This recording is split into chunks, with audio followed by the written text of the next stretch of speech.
Idea है, खर्ग island demilitarise हो गया, ईरान का कोई चीज नहीं उसमें, they will go and capture Kharg Island and they will capture the coast, जो मैंने आपको बोला था, बंदराबास दाएं और बाएं, और जहां पूरा रिफाइनरीज का बेल्ट है। तो ईरान के तेल पे और खर्ग आइलैंड पे इनकी कार्रवाई करने की टाइम आ गया है, और ये चाह रही है। जब इनसे पूछा गया, और ये कार्रवाई चल रही है, ट्रम्प से पूछा गया आपके बेंजामिन नेतन्याहू से कैसे संबंध है, कह रहा एक्स्ट्राऑर्डिनरी। आपके नेतन्याहू से कैसे संबंध है, कहता एक्स्ट्राऑर्डिनरी, जबरदस्त, लो और बात करो। तो ये ट्रम्प का खर्ग आइलैंड का प्लान है, और इसीलिए बॉम्बिंग आज वहां हो रही है जहां आज से 2 दिन पहले या पिछले इतने बड़े कॉन्फ्लिक्ट में अमेरिका और इसराइल ने कहीं नहीं किया। अब बॉम्बिंग वही हो रही है, क्योंकि कह रहा है यार आप 7-8% मिसाइलें बच्चे जो चलाएंगे। आज कोई उन्होंने नई मिसाइल चलाई, कुछ हो नहीं रहा। हाँ, हिजबुल्ला की कुछ मिसाइलें पेनिट्रेट कर रही है, छोटा मोटा नुकसान हो रहा है, कैजुअलिटी नहीं है, इंजरीज है। और हाँ, मैं आपको ये भी बता दूं आज on record, Ben Gorin area में एक ईरान की मिसाइल आई है, नॉट एयरपोर्ट के पास, एरिया। जैसे हमारे यहाँ मैं बोलूं दिल्ली में एयरपोर्ट, हम बोल सकते हैं द्वारिका एरिया में है, धौला कुआं एरिया में, गुड़गांव एरिया में। तो गुड़गांव में, द्वारिका में, इस विसिनिटी में एक मिसाइल तो आई है, वो सड़क के आसपास गिरी, नुकसान कुछ नहीं हुआ, बट बेन गोरिन एयरपोर्ट के आसपास नहीं है। बाकी हमारे लोगों ने तो 5 बार बेन गोरिन को जला दिया था, 25 बार इब्राहिम लिंकन को उड़वाया था। और ये ट्रम्प ने कहा, बोला यहाँ अमेरिका में भी फेक न्यूज चलती है। ईरान क्या करता है, एआई की मदद से फेक वीडियोस बनाता, कुछ हैंडल्स पे डालता, उससे कुछ फ्रेंडली मीडिया उठाता जिनके सेटिंग है, उस फ्रेंडली से दूसरा मीडिया उतारा, दूसरे से मीडिया, और ये इन्फेक्शन चल चल के भारत में भी आता है। अरे इब्राहिम लिंकन डूब गया, इब्राहिम लिंकन आग की लपेटों में, मतलब ये जो चल रहा है। और ट्रम्प ने आज स्ट्रॉन्ग वार्निंग दी है, बोला अगर अमेरिका में एआई के वीडियो चलने लगे और ये सब नाटक चलने लगा, पीछे कह रहे थे जी टाइम्स स्क्वायर में प्रोटेस्ट हुआ प्रो रिजीम और 2.5 लाख लोग थे, कह रहे सारा AI generated.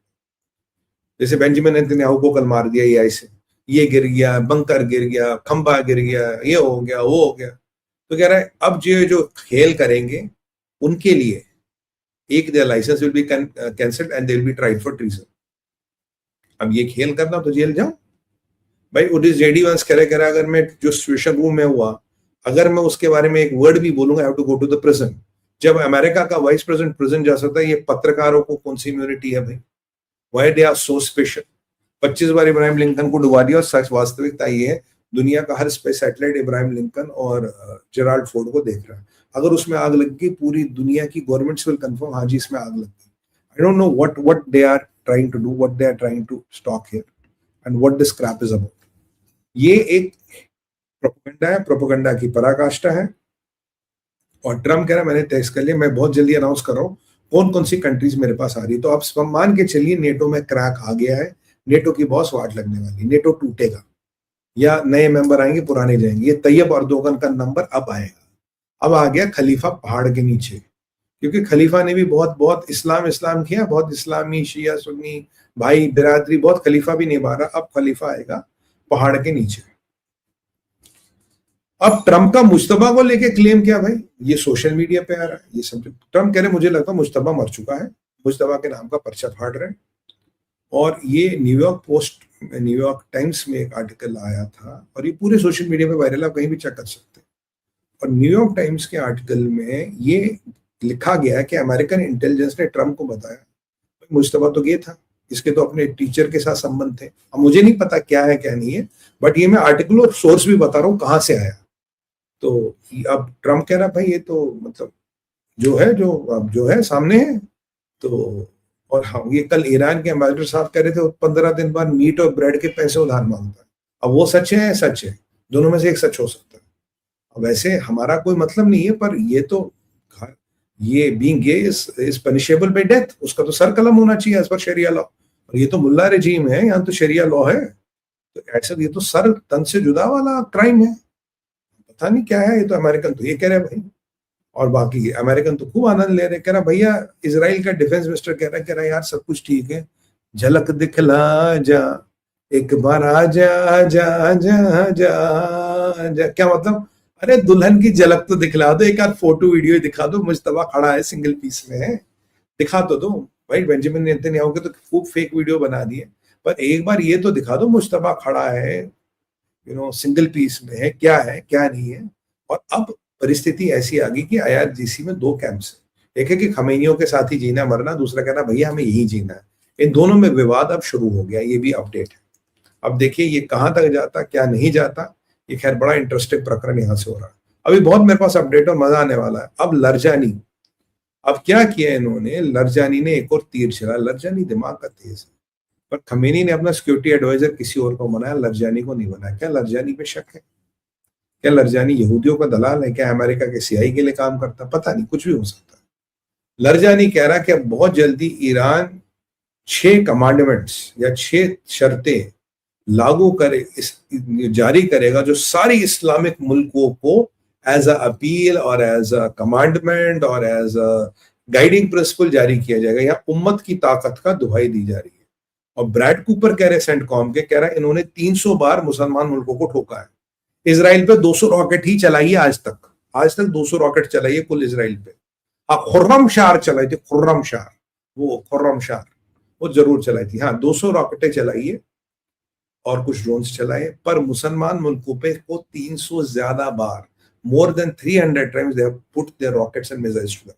Now 300 times cannot be a coincidence. 300 times is that they had all the intentions of hitting them. यहाँ ये अब ये उम्मत के वो निकाल रहे हैं भाई, उम्मत के लिए कमांडमेंट्स लरजानी साहब निकाल रहे हैं, because that means they are already gone. 8% missile बचे। तो अब देखते हैं लरजानी के 6 कमांडमेंट्स क्या, पर इनको नौकरी नहीं मिली। कहते हैं मुस्तफा ने किसी और को मना लिया। और कुर्द फोर्सेस के पीछे आप जानते हैं कि कार्रवाई चले हैं, लोग लगे हैं। कुर्द फोर्सेस के जहां भी ठिकाने हैं पूरे मिडिल ईस्ट में, उनको एलिमिनेट किया जाएगा। बाकी बमबारियां चल रही है, चीजें चल रही हैं। ट्रम्प कह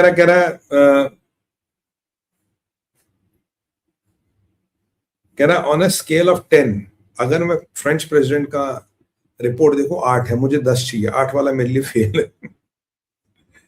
अच्छा, तो उन्होंने और ये कह रहा यार हम ये बहुत लोगों की हेल्प कर रहे, कोई हमारी हेल्प नहीं कर रहा। चलिए मैं आपको सारे अपडेट्स बता देता हूँ क्या क्या हुए। 2-3 मिसाइल्स जो है, एक कुवैती टीवी पे एक पॉलिटिकल कमेंटेटर था मेरे जैसा, उसे पूछा गया, कहता भाई एक बात बता, इजराइल खतरनाक है ईरान खतरनाक? कहता ईरान सबसे खतरनाक है, इजराइल खतरनाक नहीं, ईरान खतरनाक है।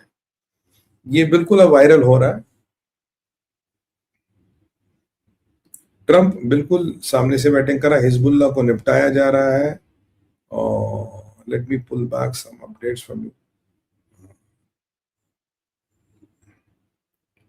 और मोहम्मद बिन सलमान का तो आपको याद ही होगा।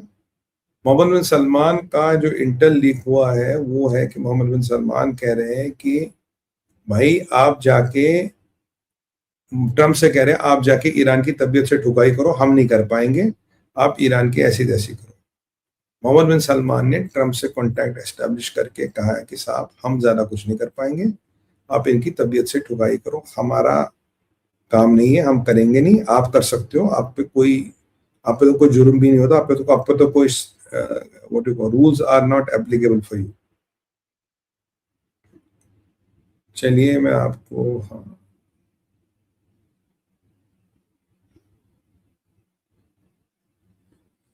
तो Mohammed bin Salman talking to Trump is a very important aspect. क्यों? इससे ये पता लगता है कि मोहम्मद बिन सलमान ने भी अपना रास्ता चुन लिया। He knows which side to align, which side he is on. तो ये भी इंपॉर्टेंट एस्पेक्ट है। अब मेहराबाद एयरपोर्ट की बात करते हैं, जहां कमर्शियल जहाज भी ठुके, एयरबस के जहाज ठुके और इनके पास और भी जहाज थे वो भी ठुके।